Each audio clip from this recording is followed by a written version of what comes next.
之前就介紹過，香港嘅三太子宮同埋魯班先師廟都有唔同嘅哪吒足跡，但其實哪吒嘅身影真係遍佈港九新界。今日就等我同專門研究屋脊嘅馬素梅博士同大家揾佢出嚟啦。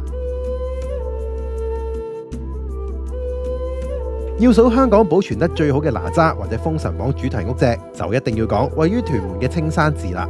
博士啊，我聽你講咧，你話青山寺呢度咧有2幅嘢咧係同呢一個哪吒相關嘅。第一幅係咪就喺牌匾嘅後邊呢個位啊？冇錯嚇，呢度你見到係早期啊哪吒同埋雷震子個形象嘅，佢就將不同嘅神仙或者一啲道長擺埋一齊，姜子牙咧就喺正中間，仲有楊任係其中之一。除咗楊任有根據原著做到眼中有手，手中又有眼嘅怪異現象之外，少年嘅哪吒亦都用上肚兜嚟表現。雷震子呢亦都清晰咁樣見到鷹嘴同埋羽翼，整個屋脊充滿細節。而青山寺第二個同哪吒有關嘅地方，就係寺內護法殿同埋大雄寶殿上面嘅屋脊啦。呢個係護法殿嘅屋脊嘅前邊嚇，就係哪吒大個仔咗啦，所以佢就已經係將軍復身㗎啦，係啦，都係。係啦，咁佢揸住嗰個乾坤圈，同紂王咧就對打緊。咁然之後啦，後邊咧其實就係你講話就係呢一個《封神演義》嘅大結局啦。係啦，佢係反朝歌，姜子牙咧就領導其他嘅東伯侯、南伯侯，咁就一齊去打紂王嘅。咁再展開嘅兩邊通常會係啲咩角色咧？最遠嗰兩邊咧，佢通常就有有啲女將喺度嘅，個女將咧就係龍吉公主同埋鄧嬋玉，亦都係因為宿世姻緣關係咧，佢就同對方嘅敵軍咧就結咗婚，咁咧就拉攏過嚟咁樣。所以古時啲神話古仔都中意玩政治婚姻嘅。係啊係啊嚇。雖然用封神榜做主題嘅屋脊仲有好多，但並唔係每一個都可以完整咁樣保留同埋還原。隨住歲月嘅洗禮，現存嘅一啲屋脊同當初嘅設計可能已經有好大嘅分別。今次嚟到上環嘅文武廟啦，咁文武廟呢度嘅屋脊同頭先我哋青山寺嘅有啲咩唔同呢？因為呢個屋脊咧就喺約莫1960年度咧俾雷劈啊，嗰個屋頂咧就爛晒。佢哋砌翻嘅時候咧，可能冇一個記錄喺度啊，所以咧就冇辦法知道嗰啲公仔應該擺咗喺邊，所以佢將佢啲公仔咧就全部擺晒喺我哋嘅左手邊嗰個尾嗰度。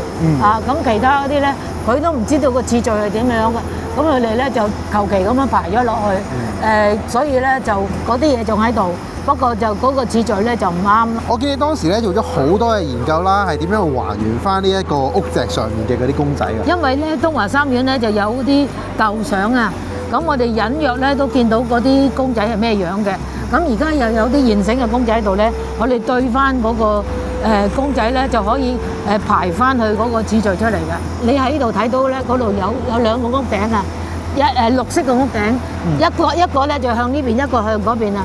其實咧石灣個屋頂嘅排法咧係兩面對稱嘅，即係呢邊排最尾，嗰邊都係排最尾。個屋係咁向呢個啱啱相反同佢對稱。個次序應該係對稱。係對稱，而唔係距離係一樣嘅，就唔會兩個同樣個款嘅咧就擺埋一齊拍埋一齊，所以佢哋就唔知道，佢以為係同樣間屋同類型嘅嘢擺埋一齊，咁即係佢對佢唔認識咯。但係我想問咧，就算而家做完呢一紮嘅研究啦，證明咗你先嗰個排法先啱啦，其實係咪冇可能咧再將呢一啲嘅屋脊再做翻變翻當其時咁嘅樣嘅咧？因為你一拆佢就散晒啊，你散晒你砌唔翻㗎啦都。你再砌多一樣係爛。所以為咗保存呢個歷史，就唯有只可以由佢錯啦。唔好喐佢咯。除咗屋脊，《封神榜》嘅故事仲係好多浮雕壁畫嘅題材。位於慈雲山嘅慈雲閣就用咗足足2面牆，超過20幅嘅浮雕嚟呈現翻《封神榜》嘅故事啦。博士，我想問下呢度嗰啲壁畫咧有啲咩特色嘅咧？佢主要咧就係用灰塑嚟整咗個底，然後咧就用啲碗啊或者碟啊，佢哋啲顏色就剝碎佢變成一塊塊。砌佢嗰啲衫啊，其他嗰啲細節，咁呢一啲咧就大陸咧就叫佢做嵌瓷，即係啲瓷碗嗰啲嘢鑲嵌落去。台灣咧就叫佢做剪黏。有冇話邊一張圖咧？你覺得最突顯到嗰種砌出嚟嗰個感覺啊？呢度好多圖都睇得到，譬如係呢條龍咧，佢將嗰啲碗碟啊嗰啲就剪咗之後磨到圓形一塊塊咁樣砌落去。譬如話呢件斗篷咧，紫色嗰塊嘅，紫色嗰塊佢就一格一格咁樣砌佢落去。個邊咧你見到有白色啲，其實佢就啲碗定個面有嘅啫，側邊咧就係白嘅。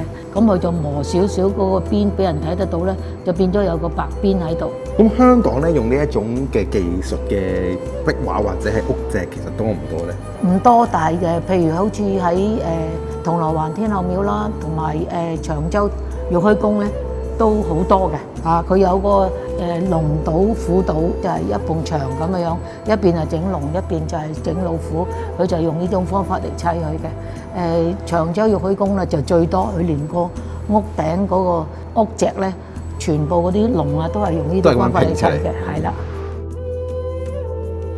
點解咁多嘅地方或者廟宇咧，都係好中意用《封神演義》咧嚟做一個嘅壁畫或者係屋脊咁樣咧？因為主要咧就係姜子牙可以封神，就好多人咧就攞姜子牙嚟做辟邪嘅造像嘅。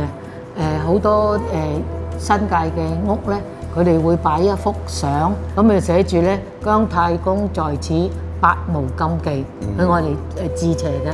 同埋佢好長壽嘅，活到100幾歲嘅。所以呢一幅姜子牙歸國封神圖就可能係最重要嗰個。係啊，係啊。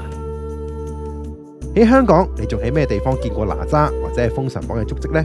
想知更多就記得睇返中國旅遊3月號嘅報導啦。